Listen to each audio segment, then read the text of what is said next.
Welcome back to Les Schwab Tire Center's Outdoor GPS. It's time for Owin's Field Report, sponsored by Les Schwab Tire Centers. Welcome back, everyone. Thanks for joining us this evening here on KPTV. We appreciate you taking the time. My report for this week is unfortunately not great. It's because my schedule is all screwy. Was unable to get out and get on the water, unfortunately. My best day was Thursday, and I was unable to go. But there are some reports to share. But I got to update everybody. I know that I've mentioned this several times that I've had an issue with my arm starting somewhere back in the end of March going into end of April, or excuse me, end of February. Sorry, trying to go too fast. Into March. Well, here's an update for you. I actually tried to pull the bow back for the first time getting ready for this upcoming bow season, and I can't pull my bow back. I got a long road, it looks like. So I'm a little bit concerned with that, just the update on that. It's not a good feeling when you pick up your bow and you try to pull it back for the first time and you can't do it right. So I'm a little nervous. We'll see how that goes as we get closer to hunting season. As you can tell, I'm already starting to get very much in that mindset. Duck season as well, but we got to get through elk season first. Overall fishing, not bad, okay? The Columbia, not great. It is open below Bonneville. It actually stays open to the 15th, and then, of course, the 16th on under permanent rule. They did do an opener above Bonneville as well now, so there is some fishing opportunity in the main stem of the Columbia above Bonneville, all the way up to 395. So you've got some days there, not many days, but certainly another opportunity to chase springers up above Bonneville. So there's a lot of opportunity out there. Overall, though, depending on where you're spending your time on the Columbia, and it's been way down low, and then all the way up, right? It seems like that dead zone has been the dead zone just because there's not a lot of people spending time there, right? But the fishing is not bad. I would call it as good or better than it's been up to this point for springers. And yes, there are some early summers that are being caught, unquestionably. We've seen the photos. You may have seen them on some social media spots here and there. But at the very least, there's some decent opportunities. If you're going to go, it's great weather. The river is now on the fall below Bonneville. They did ramp it quite a ways up, and now it's on the fall, so that is a good thing. Willamette, I don't necessarily want to talk a lot about that because it's just not very good fishing. There hasn't been any positive reports in the last handful of days, 2 or 3 days. There has been some fish caught. It's mostly down by the head of the channel or down at the bottom of the channel, by the way. But it's been sporadic at best. It's a very interesting year on the Willamette. We'll talk a little bit about that with Bill Monroe Jr. here in just a little bit about, kind of some of the things that we're seeing on the Willamette this year. Very, very lackluster and far behind its forecast. But things can change. June is a very interesting month these days. All right, so the last couple of days I've been getting messages through a website that we have here locally and on our Facebook page about an ethical thing, right? Anchor. Right? Anchor balls, anchor fishing. Is it appropriate to leave, the question is it appropriate to leave an anchor out overnight to hold your spot? I think that's an obvious answer. No, it's not. Number one, it's not legal. It's a navigational hazard. Number two, you're putting other people's lives at risk. If there's people on the water at night, which there is a lot more than you think, because you're not out there, that can be extremely dangerous. And if you've never seen a boat turn into a wigglewort before, you don't want to. I have. And you're going to go, well, what's that mean? Boat goes by, gets it into their prop or whatever it might be. Even a pump can go over an anchor rope and get caught underneath that, between the pump and the boat itself, whatever it is. And when that boat comes back around, you literally have seconds to either cut the rope or your boat's gone. Just like that. There's nothing there but tackle boxes. I've seen it.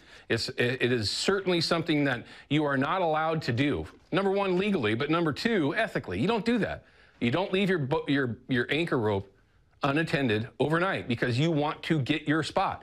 That's not the way it works. I've said it for years here on the show. Play nice in the sandbox and everybody will try to take care of each other. But there's always those people, everyone. Even in 2024, there are people out there that just don't care. Now, the other part of that question is, well, what should we do? Should we pull the anchor, throw it onto the beach? Should we take the anchor? Should we get on the anchor? I mean, listen. All these things fall down to what you're willing to do at the time and what's appropriate. Now, if you don't want anybody to steal your ball because you left it overnight, well, you might run yourself into a situation where you're heading over to Fisherman's to getting yourself a new anchor system. So just don't do that. Now, if somebody drops their anchor and they're there and then they leave to go pick people up and then come back, absolutely, you can totally do that. That's something that is not unethical. Now, if you left that anchor for 6 hours, that is not. You know who you are. And for folks that like to tie off to the bank, which we call cross anchoring, that's also a no-no. If you're going to go running people around, different story, but you can't leave your anchor there for an extended period of time unattended, period. It's just that simple. The reason why this question has come up now, this time of year, especially on the Columbia, it's an anchor fishery in a lot of situations, especially steelhead fishing. They're very narrow. Some of those spots are one boat only. Anything other than that, you're wasting your time. So it is a thing, and it's certainly something to be aware of, and really just don't do that, right? I mean, again, don't do unto others that you wouldn't want them to do to you, right? I mean, it's pretty simple. Although common sense these days is few and far between, it seems like. But in the end, you cannot leave your anchor overnight. It's just that simple. Back when I was coming up, that was a great way to get yourself a brand new anchor and a ball. They always worked out. Ah, look at what I got over there. Never mind. Dave, I apologize about that. We're friends now. Anyway, so certainly something that you need to keep in mind. Anyway, let's go ahead and check out some of the photos that Ryan went and got over on Crane Prairie. He's representing, though. He's got his Procure sweatshirt on. See, he's 2.5 years in to the most watched outdoor show in the history of the Northwest. Thank you very much. Got himself a trout. And overall, I know that you can't hear Ryan if he were to talk. He said it was just really, really slow fishing. They got all their bites. All of them, Ryan, on worms. Nothing on anything else, just worms. Which is interesting. I've spent time on Crane Prairie. And by the way, you had a cool boat. That's a big party barge right there. If you're going to go fishing and struggle, you might as well have a big boat. But overall, he did say it was very, very tough fishing. And conditions, I think, probably took part in that a little bit. But he also caught an invasive species. If the locals are around, they're saying, I hope that you took that home, or at least did not put that back into the water, because that's not supposed to be there overall. But what a beautiful place. If you've never been to Crane Prairie, let alone just any of those, like, call Cody Herman, all right? Day One Outdoors, top guide, guides down there on all those lakes in Central Oregon. If you need help finding them, just look up Day One Outdoors, all right? The most beautiful part of the world. I mean, it's just phenomenal down there. So hopefully you get a chance to do so. Fish counts, not that exciting, very disturbing. Is that a good way to put it? Disturbing is a good way to put it on the Willamette, but we'll talk about that a little bit. Not a lot, but we're going to talk a little bit about that. Moving on over to the Columbia, it's nice to see the numbers sticking around consistent 4 digits. All right, not great. It is a transition time. If you looked at the 10-year average, this is where it's supposed to bottom out before the summer runs come in, which is just a blip, unfortunately. But there is a mix of springers and summers being caught below Bonneville right now.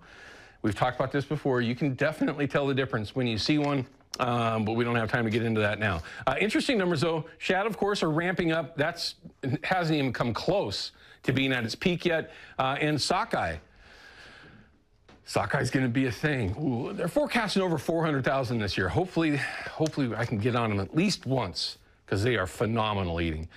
We did kind of figure out how to show the river levels again after they made the change on their website. I like this, so that's nice. The Willamette, this is at the falls at Oregon City.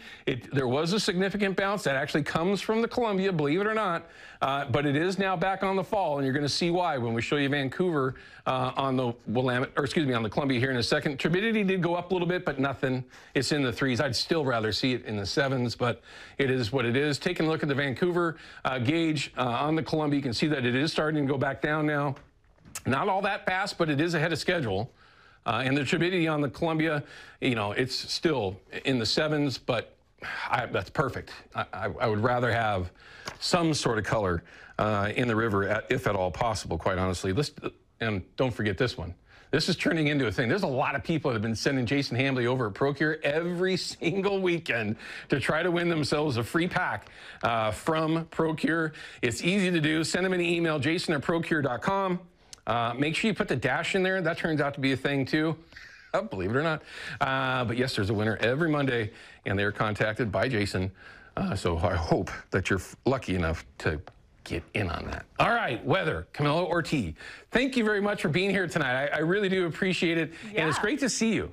It's great to see you. This is a fun kind of change of pace for me. So it's been really cool to listen to what you got going on with Outdoor GPS. Very cool. I appreciate that. What kind of weather can we look forward to? Oh my gosh, it's been fantastic out there. I mean, for any sort of outdoor recreating, I mean, just look at this. This is the Vancouver waterfront right now from our Maryhill tasting room and bistro camera, just packed full of people.